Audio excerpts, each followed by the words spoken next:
How's everybody doing out there? Thanks for downloading the Voice of Bedlam podcast. I'm your host, Andrew Santoro. And finally, we got some real news to talk about. As soon as we got done recording, some pretty big moves were made in the draft. But let's introduce everybody first.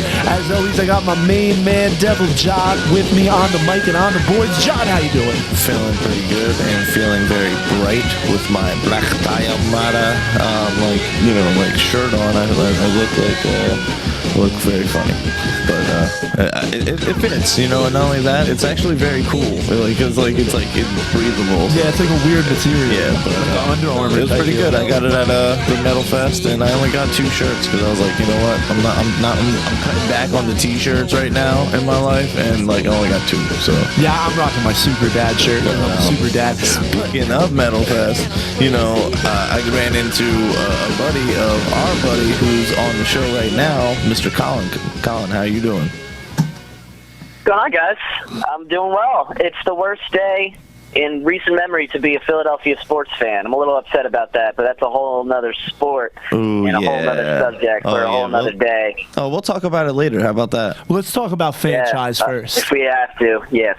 Let's talk about franchise first. And franchise is a first-of-its-kind social platform that allows fans to control a real arena football team. So basically, you're going to download an app, and you with a network of other people are going to decide what this actual arena football team does. You guys got to go to joinfranchise.com. That's Join Franchise. This thing's going to be huge. It's fantasy in real life, and it's revolutionary. It gives the game back to the players. Check them out, joinfantasy.com. So, Colin, I'm interested to hear your misery as a Phillies fan. So, what's going on, man? Philly fan in general. Philly, yes. Yeah. A couple nitwits at the Flyers Capitals game last night. Oh, man. Really just poured salt in the wound of being a Philadelphia sports fan. We already have a bad reputation because, 45 years ago, there was a drunk Santa Claus on a football field, and a bunch of equally drunk fans threw some snowballs at him. And ever since, you can't live it down. You're a Philadelphia sports fan. You're the bad guy. You're mean. You're a bully. You'll fight people. You'll puke on them. You'll throw D-size batteries, which totally happened in a baseball game. But you know what, though? You guys honored a fallen player that was, kind of part of that organization's upcoming. And, there was the commemorative bracelets and stuff. And to see those bracelets to be thrown out on the ice, even to hear the announcer be like, some class, people. Show some class. Wow. There's zero excuses. There's zero argument that can be made. Ed Snyder was the founder, the initiator. The Flyers were essentially his brainchild back in the mid '60s. He brought hockey to this town, and if not for Ed Snyder, there'd be no Game 3 of the playoffs in Philadelphia yesterday. And the disrespect that was shown by throwing a product that was given as part of a pregame ceremony light show looked really cool. I had friends there, saw video, saw pictures. It looked incredible. And the fact that you can throw it away just because, the Flyers had a lousy effort on the ice last night. There's no doubt about that. But just what the PA announcer said, there was zero. But not only that, just to, wrap it up, what did you guys, what did the fans really expect? You're going up against the best team in the game at this time. That they're going to take the cup. There's no hands down. They're the best team that's playing on the ice right now. Realists didn't expect to win the series. I personally thought we'd put up a better fight. Oh, yeah, most definitely. 2 games against the Caps in the regular season, but yeah, we're outmatched, and the Flyers, they gave up last night. They started being goons, and the crowd followed suit. Hey, what was it? I think it was the Vet was actually the first stadium in the NFL to have a magistrate in the stadium. That's how infamously bad the Philadelphia fan base is. But, let's keep it with football and talk about this huge news. I'm a lot more interested in things now. All right, so the Titans pulled off a blockbuster deal. When we closed the last show, we were kicking around. Proved me wrong. We were we were kicking around some Titan scenarios. Now, the ones I was really looking at was teams like San Francisco and the Eagles, but I said I didn't think they would want to move back as far as the Rams. But, I mean, you could connect the dots there a little, but they did. They got paid a lot for it. Tennessee sold the top pick and its fourth pick, the 113th overall, and their sixth pick, 177th overall, to the Rams. And the Rams are getting that first pick and 2 second-round selections this year, the 43 and 45th pick. So they're getting 3 top 50 picks and the top 7 and the 76th pick, also acquired from Tennessee. And they're also going to get their first-round pick next year. The Tennessee will get the Rams' first-round pick next year, and another pick, the third-round pick next year as well. So, like, this really complicates things. The main question I look at, see, if you're a fan of a team that's not looking for a quarterback like the Giants, I think this is a good thing for you because it kind of almost guarantees that 2 quarterbacks are going to go early, which is going to allow people like Tunsil and Miles Jack, Jalen Ramsey not to fall all the way down to 10, but everybody's going to fall back a little bit further. And one of those guys, be it Bosa, Elliott, is going to fall even more further. But the first question I want to ask you is now, how late will Tunsil go? The Chargers could take him with the 3rd pick. They do need to start protecting Mariota. No. The Chargers. The Chargers. Phillip Rivers. They need to start protecting Phillip Rivers. Well, but I think they might go with a corner. I mean, he's almost out. What are you talking about? He's almost done. But in general, I think they might go with a corner, pass on him, and then I don't think the Cowboys would take another lineman. He might not go 5th to Jacksonville. They were looking at him as the first overall pick. Now he's going to go 3, maybe 5. How far is Tunsil going to fall with all his injuries? He's never played a full season. Maybe in Cleveland. He's never Cleveland to 2. You think so? So you think Cleveland will pass on a quarterback and only fall to 2? Maybe. Yeah, that's a scenario. That could be a possibility. But honestly, do you think the Browns could trade back and get him? I think the Browns might be able to trade back and get him now. True. That'd be a good idea on their part. Yeah, they can, because they historically haven't done well drafting quarterbacks, and it's well, Tunsil's left tackle. So no, they're gonna. You're saying I got you. So they use that. So use that number 2 pick as some bait then to get like a nice deal, because it seems like Tennessee got a nice walk away from that, and it sets them up for next year as well, so. What do you think, Colin? Do you think Tunsil's going to fall real far? I mean, he was also arrested, but the charges were dropped, from what I understand, for a domestic abuse not involving a woman, involving his stepfather. Well, I mean, they said it was to defend his mother, actually. Okay. But he was arrested for it, but I guess nothing's coming of it. But people still kind of look at that. And in his last 3 seasons, he hasn't played a full year. How far do you think he's going to fall now, Colin? I think that Cleveland could do well to not draft an offensive tackle, because who is that offensive tackle going to protect? Who's their quarterback? RG3? Yes, you have to protect RG3, but that's only if the Browns truly feel like RG3 is worth protecting. Is he a long-term answer for them at quarterback? I think it's kind of a wasted talent to get such a talented tackle when you're A, not really looking to compete, and B, you don't have a solid quarterback to protect. Although the Browns also may be looking at this, well, hey, we're not going to compete this year. We'll probably have a top 5 pick next year as well. And this kid, I forget his name, the quarterback out of Clemson, he's going to be probably one of the top picks overall next year. So if the Browns want to tank, they have an offensive tackle, a stud offensive tackle this year, and maybe if they get the number 1 pick overall next year, they get that quarterback and a good little 1-2 combo in the last 2 years of first round. See, now, what I'm not getting here, right?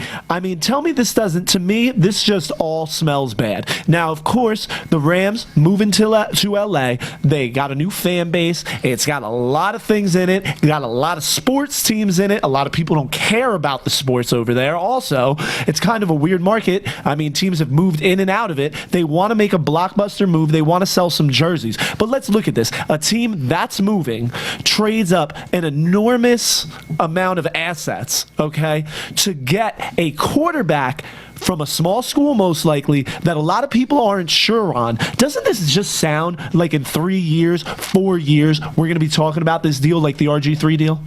I'm just saying. They're moving from 15 to 1 because they want to sell jerseys. They're just going after a name, going after a position. And because let's rewind back to the combine. Nobody was high on these quarterbacks. Nobody was talking about them going number 1 and number 2, and now that's what it looks like because people want to reach for quarterbacks. Do you guys? They're not Mariota and Winston. Exactly. They're just the next two quarterbacks. They're not top quarterbacks. Nobody was talking about these guys going this early. So I think this looks like a bad decision.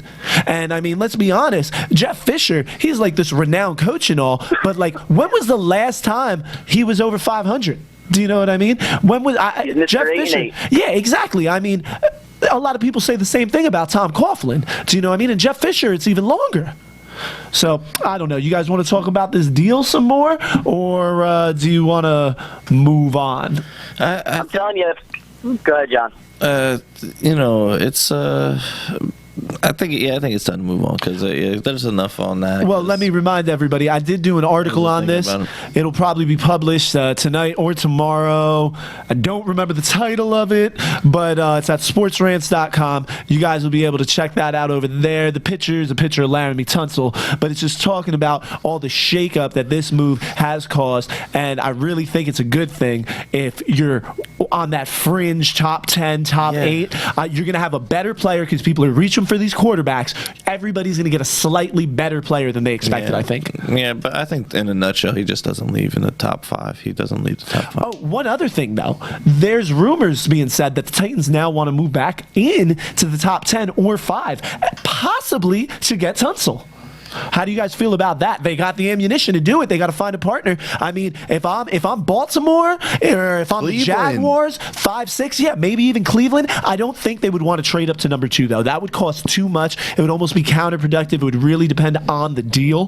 Do you know what I mean? I think it's more 5, 6 Jaguars, Baltimore type thing. I'd be calling them up if I'm not too high on players, or I think I can get somebody back there at number 15.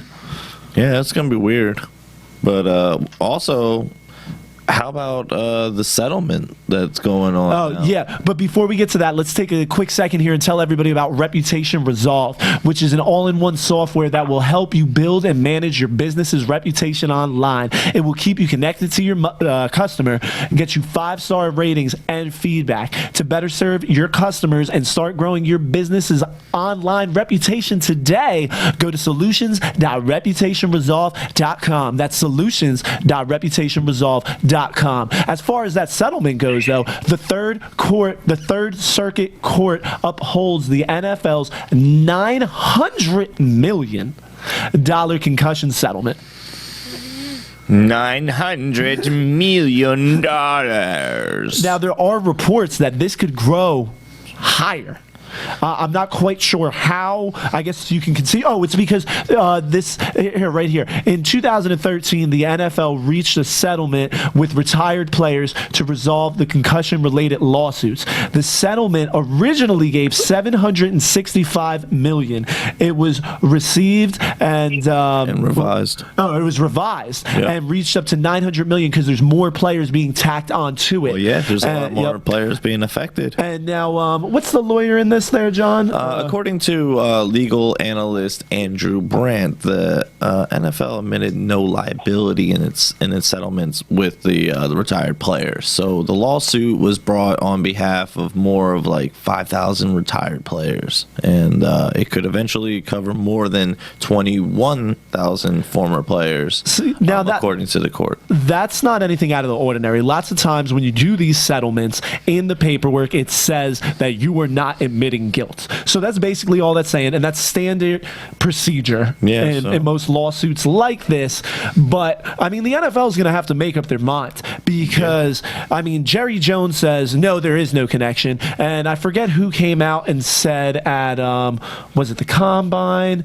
Or I don't remember. Somebody came out and said there's definitely a link. It was a spokesperson from the NFL corporate office. Yeah, I think it was at the Combine. Yeah, and they're going to have to make up their mind. Are they admitting guilt or are they not admitting guilt? Well, they're gonna have to admit the guilt that they've already done, and at least take the necessary steps to make sure that they don't fall into that area again, because you have to protect your employees, and they haven't protected their employees. And and how do you but then again, there's a lot of gray area in professional sports, because a lot of people, they don't see it as a real job. They don't look at it as the same as other people, and they just like, oh, well, you're a celebrity, so it's easy. But that physical toll that takes on your body, and not only that, the mental toll that you take on your game, from the game, I should say, because you're on the road a lot. You're in a lot of practices. So if you're a family man, you're not very much around, are you? So. Well, I don't mean to sound like a cynic, but of course the NFL is going to take matters. You're talking about it from like a gentle, honest perspective, saying they want to protect their players. They want to protect their pockets, because if they don't start protecting the players, that number of 21,000 is going to continue to grow, and they're going to continue to pay hundreds of millions. Well, honestly, billions. We're not that far away from $1 billion at 900 million. Yep. Do you know what I mean? So they're really, that's why you're seeing the new helmets. Do you know what I mean? That's why you're seeing all the new rules. Like, you hear what I'm saying, right, Colin? Yeah, there's never going to be, the NFL will never reach a level where it becomes too dangerous to play and they start, going to a flag football league. So they're willing to invest in, I think they're willing to invest in the future safety of their players, which is a good thing. Got to protect your assets. Yeah, you got to protect your assets. But the more stories that come out like this, the more pressured they're going to be to continue making things safer. But as far as I see it, if the medical science advances as quickly as the science that reveals that these medical problems are happening, then the NFL will be able to eventually catch up to itself with the safety technology without having the game go soft. Yeah, I think they're willing to pay this $900 million. They're going to have to. You're right. And then, they are doing advancements. They're saying something like, I know Tom Coughlin had the Giants on this GPS type deal, and they could tell how tired the body actually was. So it's no more no, suck it up there, go out and give me another lap. Do you know what I mean? That's not happening anymore. They got GPS systems on these dudes that are monitoring their vitals, and just what, I don't know, I'm not a doctor or a health teacher, but just really keeping an eye on the body and learning when the mind is working harder than the body is willing to allow it. Yeah, it's that's the problem, because the old school tactics of just fighting through the threshold and stuff, it's kind of it's got to change. Yeah, I guess so, with a head injury, but outside of that, if it's me, if my little 5'8", 170-pound body was in the NFL, no, I wouldn't care. I'd be happy I was in the NFL, and a lot of players do have that opinion. I don't think there is a player that's 5'8". Well, how big was? No, I didn't mean the size. Have the opinion of I'm going to play anyway. But the kick returner for Denver, how old? He was only 5'8". You know what I'm talking about? You guys don't remember the kick returner for Denver? Then he went over to the Giants. Well, then you should know his name more so than us. Come on, he was major. Colin, you know what I'm talking about? I don't. No, dude, he was 5'7". But he was a 7th round draft pick. But you know what? Do you know what we like to talk about? And we're gonna talk a lot about the draft. But you know what? It's an ongoing segment of our 4-minute hut. Or what? 4-minute hut. Okay. Real quick, just a quick update here. There was some news before we get the 4-minute hut rolling on some free agent transactions. All right, so Trent Richardson is back in the NFL. He's going to be a Baltimore Raven. Yeah, he's all right. now. Hillman re-upped with Denver, so Denver's got their 1-2 punch going on, and the Giants finally re-signed Josh Brown. None of these are that huge of a signing, but they did happen, and you can catch all these players if you guys order the Sunday ticket from DirecTV. You can get it by calling 855-668-9061. That's 855-668-9061. 9061. And I'm going to be honest, I got to give them a call too, because I got I have spoiled DirecTV. and I had the Sunday ticket, Yeah. and as a out of market team lover, I got to watch all my Panthers games. Yeah, it's wonderful. And I mean, especially with the Giants, for me, playing all these primetime games. See, I hate it when they play the primetime game. I don't feel like staying up. Whether they win or lose, I'm wound up till 2 o'clock in the morning, and I got to go to work at like 5. But so when my team's not It's a long playing, day. I have every game. Or if my team's playing the 4 o'clock game and all those 1 o'clock games are going on, I got every game. I don't get stuck watching the Fleabag Eagles. But yeah, so check out DirecTV. I love the Red Zone, though. Yeah, I love Red Zone too. With Andrew Siciliano. Yeah, that's the DirecTV one. There's also another one if you have like a different cable provider that offers. I forget who the host is, but yeah, let's get things rolling. No, you only go to Andrew Siciliano, okay? Yeah, on Over at DirecTV. DirecTV. So you give them a call, 855-668-9061 today. All right, let's get things kicking. 4-minute hut. 4-minute hut. Tonight we're doing the AFC North and the NFC North. And John, you feel good going off with Pittsburgh from the top? Definitely. What are they going to do with that 25th overall pick? Well, what are they doing for Big Ben? They're gonna need. Honestly, they're gonna need to address the defense. All right. The offense, That is true, they're doing. Yeah, their defense. They're doing things have okay. flopped. That defense, they're they're staying on the field a lot. Yeah, so, Troy Polamalu and Ike Taylor ain't there no more. So and it's funny that you say that, because they need a cornerback, they need a safety, and they also need to address the defensive tackle position. Now, being at the 25th pick, most mocks that I've looked at, I evaluated where those players might go, and I think the most realistic falling would be Andrew Billings, defensive tackle out of Baylor. Okay, he's they just lost Steve McLendon. He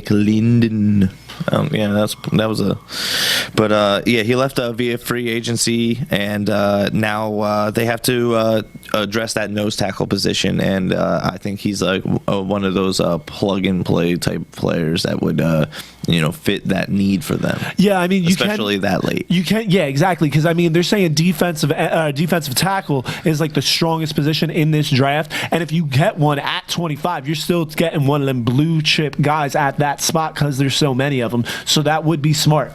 Yeah, so that's I'll keep it short and sweet, just because you could sit here for hours, saying, oh, who's who, and maybe this person falls here if this happens, but that's where I think the Steelers are going to go with that, is that defensive tackle out of Baylor, Andrew Billings. Now, also, I mean, we're talking about who's going to take who's going to take what. We are going to start cranking out on the show our top 10 mock draft. Maybe we'll go a little bit further. We don't have all that much time to do it because we're going to be wrapping this up this week, this whole divisional breakdown draft room thing. So we're going to start doing our personal mocks, revealing them on the show, and you guys can hit us up at #VOBpod and tell us what you think of them. But with that, let's go with Colin looking at them Cleveland Bulldogs over there. Browns. What are you doing with the Browns? My official stance on this is that Cleveland's not making this pick. Number 2 overall pick will be either Jared Goff or Carson Wentz, but I don't think it's going to go to the Browns. I think the Browns have so many weaknesses. They got a new coach. They got new GM, I believe, out there. Yeah. They're going to look in this with an open mindset, see that the team is bad, realize that they have all this value. Everyone is just chomping at the bits to get one of these quarterbacks, and despite what we talked about, they have such high value to the other teams, and yet not the casual fan like you and I. They'd be dumb not to just sell high, take maybe another top 10 pick. We're looking at the Eagles, the 49ers, there's 2 teams still there. Take that top 7, top 8 pick, and draft another position of need, which every position is a position of need for the Browns.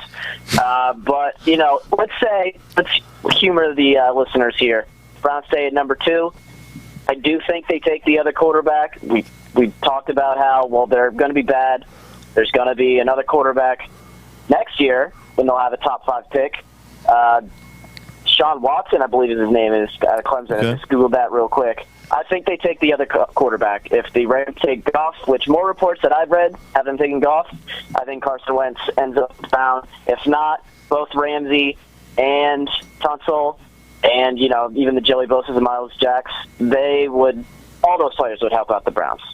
This Yeah, thing really definitely. go in any direction. See, with the Ravens now, I mean, like I said, I don't think Tunsil's going to slide down past the Jags, but if he was, because all these mocks have got him going further and further and further down. But, I mean, he was a 5-star recruit out of high school, and in his true freshman year, he let everybody know why. He started all 9 games that he played in left tackle, and in 2014, he was first team all SEC by the AP. All right. Now, like, every left tackle in this league needs great feet and great technique. A lot of people coming from the college game, they want to stick them over on the right side at first and let them get schooled in the NFL game. Tunsil is going to come in at the left and be a left tackle. Now, there are some knocks on him, and left tackle is a hard position to start off at. All right. Now, he does reach for blocks a little bit. That's a problem, especially on the NFL level. But it's nothing that they can't coach out of him. All right.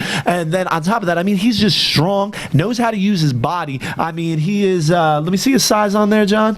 He's 6'5", 310. And this dude can move. I mean, he's flexible, agile, good on his feet. He's got strong hands like a boxer. Great in the pass protecting game. But like I said earlier, there are some knocks on him. He hasn't played a full season ever.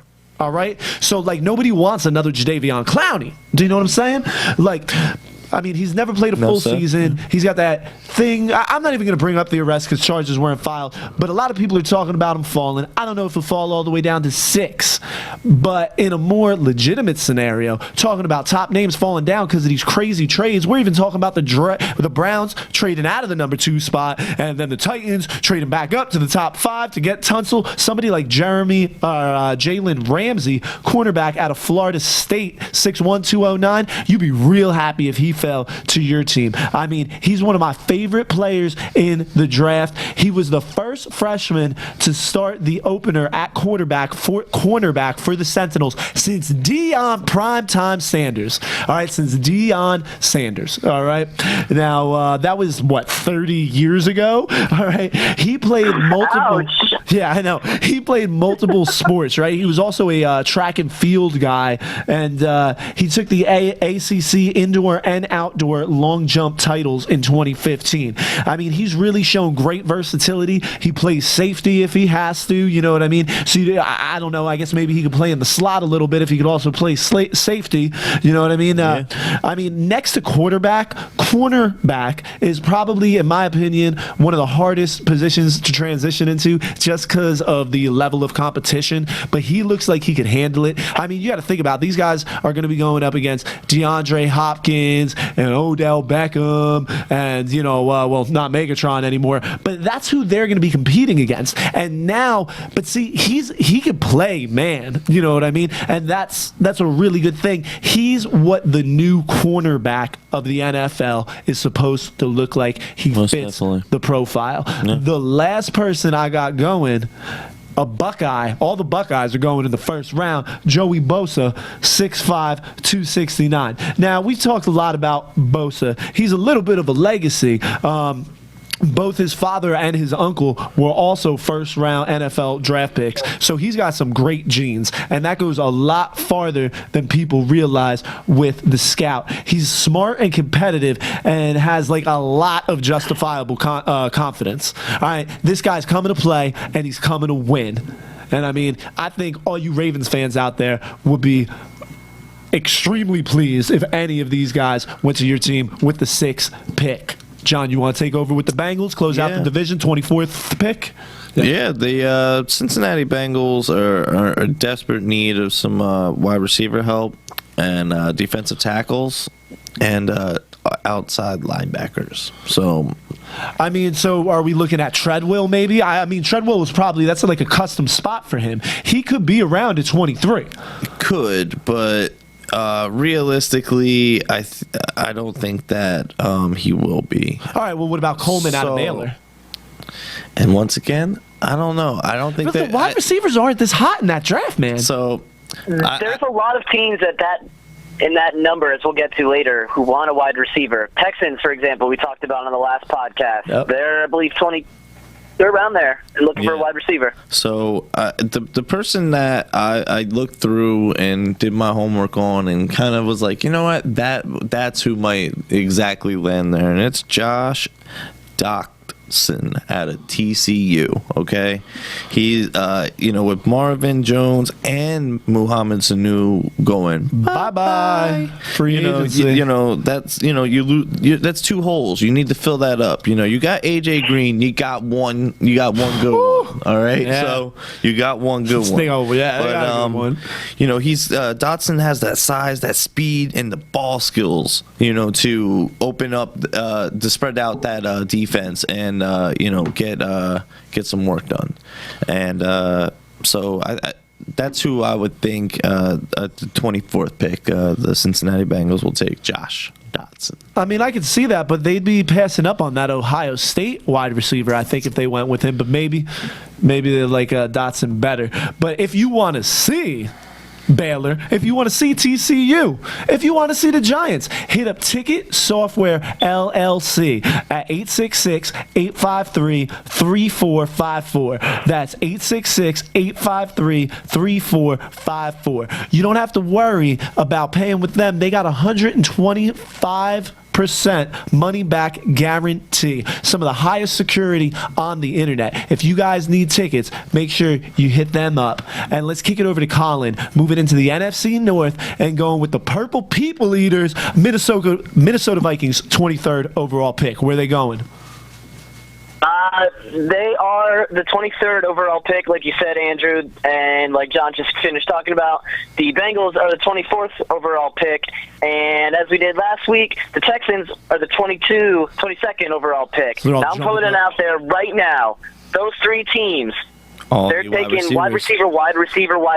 Woo! Yeah. I'm calling it right now. Put money on it. Call Vegas. Let them know that Dotson, John, that's your boy. He's That'd be going a nice to the little Bengals, parlay. right? Yeah. So that means the Vikings at 23. If the Texans don't take Dotson, Fuller, or Corey Coleman, Will Fuller out of Notre Dame and Corey Coleman out of Baylor, then the Vikings are taking the second one of those three, and the Bengals will have the leftovers. That is what's going to happen. Teddy Bridgewater was running the 31st best passing offense. Not good enough. He looked better his rookie year than he did his sophomore season. He's got to be able to have more weapons. Stephon Diggs came up and had some kind of he played in spurts. He played in standout spurts. games, right? Yeah, spurts definitely. Yeah. Like I was one of the guys, and I bet one of you guys too. But I picked him up in fantasy. I was like, oh God, that was another stud, and then he disappeared. Am I right? Yep, that's exactly what happened. Yep, I was using him in FanDuel. That's his best value. He was cheap for a little bit, and then got expensive, and then dropped off the face of the earth. I think the Vikings could really use either Coleman, Dotson, Fuller, one more weapon on the offensive side of the ball. I think that'll be the best way to help them. I mean, this is a division champion we're talking about, and nobody is going to give them any credit, and I haven't seen any predictions yet, but after the draft, I still don't think people are going to predict the Vikings to repeat with Jordy Nelson coming back to the Packers. So they need to make a big offensive splash in order to get back to the playoffs. Adrian Peterson does not have many more years left. All right. I mean, that is true.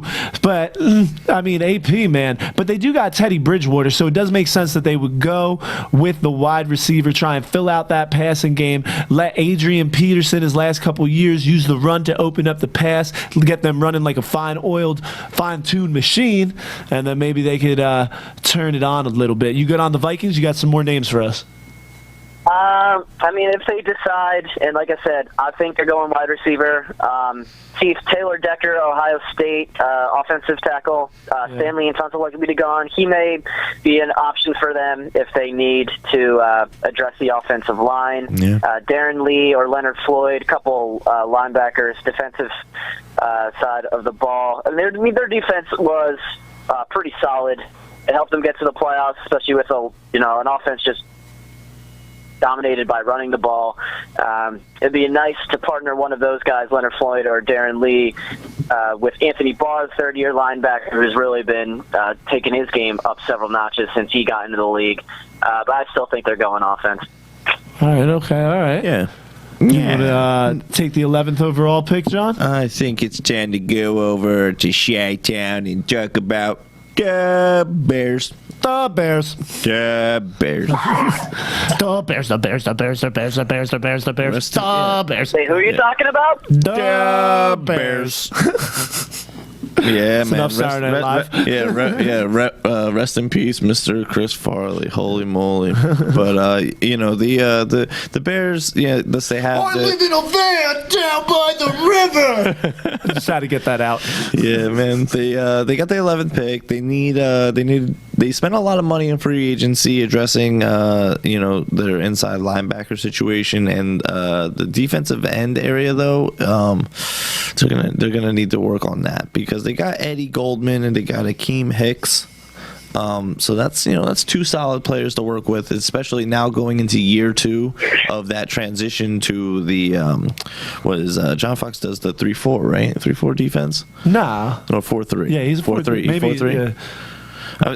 So, it's their second year though with his scheme going in there, and they're gonna need to address that, and hopefully, they can get that addressed a little bit quicker than maybe. I would think though, not the defensive linemen are going to fly off, as you said. The caliber of things are there. So with that being said, I think they're going to address the outside linebacker position and gamble with that second round and get a defensive tackle or defensive end. And the person that they're going to grab is Leonard Floyd out of Georgia. So he's and it's a 3-4. I'm sorry, yeah. So it Is it 3-4? it is 3-4. I was like, I almost second guessed myself there, and I was like, hold on, John Fox. That's why I looked to you too, because you had some John Fox years. We did, yeah. But that's what I'm saying. We were the 4-3 then. So I You guess were maybe 4-3? Yeah, dang. I mean, that was still Strahan, Armstead. I mean, we were at the 3-4 for a little bit of Strahan's career. Maybe it was in the 3-4 because, I mean, LT and Strahan, they played together 1 year. The Giants were still in the 3-4 then. But by the time, Strahan won the Super Bowl with Spags, we had already been a 4-3. Because that was also one of the main reasons why Jared Allen left the team. Yeah, you're right. Yeah. So all right. Anywho, but Floyd, he has he has some question marks with his flexibility and his pass rushing material, potential at times. But he's a guy that overall is a decent athlete and can provide with that that transition to the game with the right staffing can be an asset to them, and hopefully fill in that gap there because they were quite atrocious last year.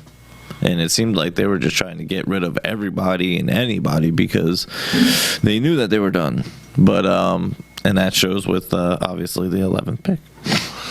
All right. Well, do you want me to take over and jump in here? With because Detroit. Because Motor City. I don't see the Bears taking anybody else other than this guy right here, Mr. Leonard Floyd out of Georgia. All right. Well, I mean, I got a couple names for the Lions, and the first one on the top of my list is the best center in the draft, and that's Ryan Kelly. Now, he's a Bama man. He's a Bama man. He does have kind of an awkward size to be playing center at 6'4", 311. That's kind of, a little bit, a little tall, you know what I mean? But he had no trouble stepping in for Brent Jones in 2013 when he finally got his chance. He also made all SEC as a junior and has been the team's offensive player of the week multiple times. That is no easy task for a center. That is not really a glory position. Multiple games where they voted him player of the game. This goes to show you he's a really smart player, but he loves to fight, get down and dirty, and he has the heart of an old school lineman. I mean, even when somebody lines directly on top of him, like he's taking them on full force. He's not afraid to beat up people on that double team, throw a little chip here or there. Do you know what I mean? He doesn't get his arms extended, unlike Tunsil. And the most important thing that a center does, now your tackles and stuff, they're going to control the width of the pocket. The center's got to control the depth. And he knows where he's supposed to be, and he sits that line to set the pocket for the quarterback, allowing him to stand up and complete that pass. So you guys definitely got to take a look at Ryan Kelly if you're Lions fans. I mean, the Lions could also go with another Bama boy, and that be Sean Robinson, defensive tackle, 6'4", 307. All right. Now, he was the best player, pretty much arguably, on Bama's defense when they won that championship. You know, he played under Nick Saban, and everybody knows those dudes in the Nick Saban system, that defense, they translate into the NFL. Oh, yeah. Like, you know what I mean? That's pretty much a pro system. Because he coached the NFL. Yeah, exactly. So. I mean, that's pretty much a pro system down there. I mean, that really... The scouts like it. Do you know what I mean? That's really who they're trying to get noticed by, the scouts, so they can report it to the GM and they could be holding that number 1 jersey up on draft night. I mean, like I said, he was he's playing with Bama. He's a champion, All-American honors in 2015 thanks to his 46 tackles, 7.5 for a loss, 3.5 sacks with 15 games with the Crimson Tide. So I mean, you know, if you're looking on the defensive side of the ball, that would be a nice place to go. I mean, I don't know. Should we? I mean, we're running kind of quick here. Maybe we'll have to work out a surprise for later on in the show. But before we get there, I'm going to tell you guys about a defensive end for the Lions, and that's Kevin Dodd. Now, I like Kevin Dodd a lot. 6'5", 277. He kind of got stuck in, what's his name, Shaq Lawson's shadow for a while. Yeah. Do you know what I mean? Shaq Lawson's a beast, though. Oh, yeah, but I mean, he kind of got lost in his shadow for a little, just like definitely. Martellus Bennett did all them years in Jason Witten's shadow. True. Do you know what I mean? And now he's put together a nice little career for himself. It looks like Dodd could be like that as well. You know, he's a real fierce competitor. He caught the eye of a lot of scouts towards what was it, the championship game, basically. Correct. During the SEC championship game. That was one of the best games of his year. He just really, he's not afraid to toss people. He contains the outside, always looking for the bootleg, always looking for the screen, knows his assignment. He'd be real good. He could translate in the NFL really against them more mobile Marcus Mariota, Cam Newton, Russell Wilson type quarterbacks. He looks like he'd be the proper defender to really set that edge. And I mean, after the loss of Ndamukong Suh and just everyone being fired by Martha Ford, who looks to be about 170 during midseason last year, do you know what I mean? They really need to start building back up that defensive line. They need to start building up that whole team. But Colin, why don't you close out the North with the Pack and the 27th The pick? Jays heads. Speaking of Mr. Nick Saban and his Crimson Tide, there was a certain defensive player who was drafted at number 20 last year. Clinton Dix. Translates well into a solid defense. Yeah, Clinton. Clinton Dix. That was so punny. Oh, dude, touche. Anyway, I think he's about to get a new teammate on his defensive side of the ball when the Packers draft there at number 27. B.J. Raji decided to take a hiatus, I guess he's calling it. Yeah, he's saying he must take a year not off. feeling like playing this year. Yeah, taking a year off. Lazy. So I think they're going to have a hole to fill there, without a doubt. B.J. Raji's been a solid player for them, I think, 7 years. Yeah. And they didn't have a very good offense last year. Packers fans know that they really, really miss Jordy Nelson, so I think it would be a bit of a stretch for them to start addressing the offensive side of the ball when they had a down year, statistically speaking, on the offensive side of the ball. But it's because their star player outside of their, first ballot Hall of Fame quarterback missed the entire year. So I think they'd be smart to just focus on that hole that, B.J. Raji left, and then maybe with B.J. Raji decides to come back and play with the Packers, he'll have a teammate there ready to rock with them. So I'm looking at a few defensive tackles, namely Jaron Reed out of Alabama, which, again, being a former teammate of Clinton Dix, I believe. Stands at 6'3", 307. He's ineffective as a pass rusher, but the Packers' main problems was stopping the run last year. They were not a very good run defense. They were actually 21st overall, allowing 119 rushing yards per game. So Jaron Reed could step in there and be a stud for them from day one. Also, Darren Lee out of Ohio State is he's an outside linebacker, might also help them out on the defensive side of the ball. And that's if they decide to look at the linebacker position. But another potential, Robert Nkemdiche, the tackle out of Ole Miss. Hearing a lot of good things about him. No, that's how you say it. Yeah, that's how you say it. Yeah. Is that it? Yeah, Yeah, man. Yeah, it sounds good. That's how I've heard it look said. there at the tackle position as well. He's one of the top recruits out of high school. Never quite lived up to his potential at college, but he's still going to be a first-round grade.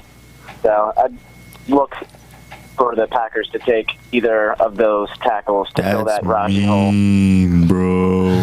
Right back in the division leader and winner I'm looking at. Sorry, Vikings. I mean, Division that's wiener. crazy. That's crazy that where their defense ranked. I mean, Raji had a lot of injuries, but I mean, they got Raji and Matthews out there, and they're playing like that. Do you know what I mean? A lot of people are down on the Packers. They're starting to say that, like, Aaron Rodgers is almost underachieving. You know what, though? You know what I mean? All his numbers are better than Brady's numbers, with the exception of the Super Bowls. Do you know what I mean? Yeah. Like, why hasn't Green Bay really taken it to that next level?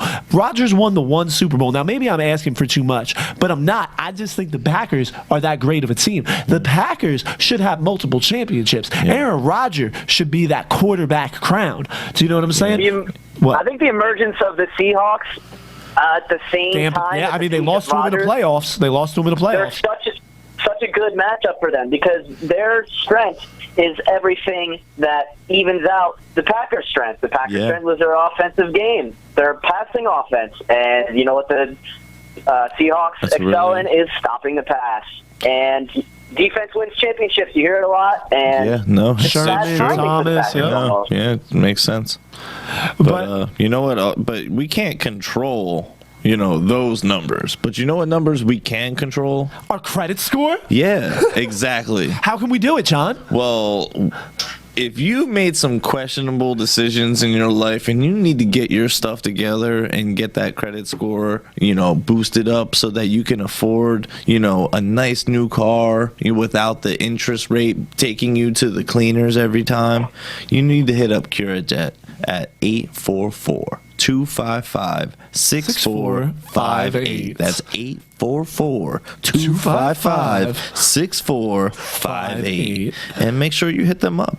I want to kick things back over to Wisconsin, talk about Green Bay a little bit more. I think a lot of people are putting too much faith in Jordy Nelson. I mean, he's not just coming back. It's not like he was suspended. He's coming back off an ACL, and he's over 30. It's not like he's a young man. I mean, kind of is, but not football player-wise. Wide receiver, over 30, ACL. I don't know. What's Jordy Nelson going to be? Is he going to be another Victor Cruz? I mean, I haven't seen too many Victor Cruz jerseys lately. I haven't seen him on the field. I ain't seen him in the end zone. Is that going to happen to Jordy Nelson? He's older than Cruz. I mean, Cruz had the patella, which is different. But I'm just saying, expecting a wide receiver making cuts and everything like that, sprinting, start, stop, stutter, step, to really go like that, you know what I mean? And to be a number one. Jordy Nelson is their number one. Victor Cruz doesn't even have to be the Giants' number one. You know what I'm saying? Like, I don't know. I mean, are the Packers, are they starting to fall off a little? Well, they're falling off, but they're in a division where you don't notice, other than the fact that Minnesota's emerged, as a team. And nobody cares about the Bears. No one cares about the Bears right now, and I don't think that anybody. And then nobody's gonna until they get that's rid of all Cutler, due respect to all the Bears fans, because you guys had your time, in football history, and it's just not your time right now. you're in your second year in a transition, but so you can't expect great things, but you can expect hopefully a positive change. But for the Packers, you see them competing at that top level, consistently, but they're also see them falling off. You don't, that playoff game, it looked like they were exposed and just taken advantage of the entire game. I mean, that'll wrap it up for both North divisions, AFC North, NFC North. I couldn't think of the term NFC. Yeah, he was like, what's the other one? NFL? The National Football Conference. Say and NFC, the American. Yeah. I'm just lucky I haven't said like AFC Central or something like that. Oh, man. That baseball. old school. Oh, yep. Mm-hmm. Oh, man. No. Jumbled everything But up. speaking of, let's do a quick shout out real quick, because I ran into one of these guys' buddies, Chris, right? Yeah. Chris. Sizzle. Chris. Sizzle. Yeah, so Chris, thanks for running into me at the Metal Fest and listening to the show. Well, did you hear? He said he found out you were there, and they were like, he called Sean up, and he was like, Sean, what's he look like? He was like, well, go watch the podcast. So once again, also another shout out to Sean doing his daddily duties, and telling people to watch the podcast, and it's like, yo, just watch the podcast. We're gonna hit him up and check on the baby and him and the new mommy. Not today, probably next show. But he should be back hopefully next week. I mean, we're pretty much gonna wrap it up for today. Colin, you got anything to say before we get out of here, man? See you guys Thursday. I am going to push to make an in-person appearance. Talk a little football minus the crappy quality of our cell phone. There you go. But remember, guys, check us out on iTunes, Stitcher, voiceofbedlam.com. Go to our Facebook page, facebook.com/warzone.nfl. Hit me up on Twitter at Andrew Bedlam, #VOBpod. Check out the articles on Sports Rants. Get NYGiantsRush.com some clicks. We'll catch you guys on Thursday. Yep. Peace out, guys. Catch you soon. For John, Colin on the phone, I'm Andrew Bedlam, and we're out of here, guys. Thanks for downloading. Peace.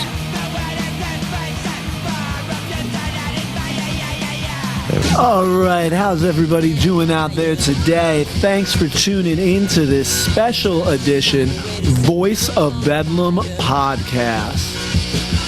If you want to take that next jump with your business or company, you need to come over and advertise on the Voice of Bedlam podcast. Get your ad heard by thousands on a reoccurring basis. Just click buy now and send us your info. Thanks a lot, guys.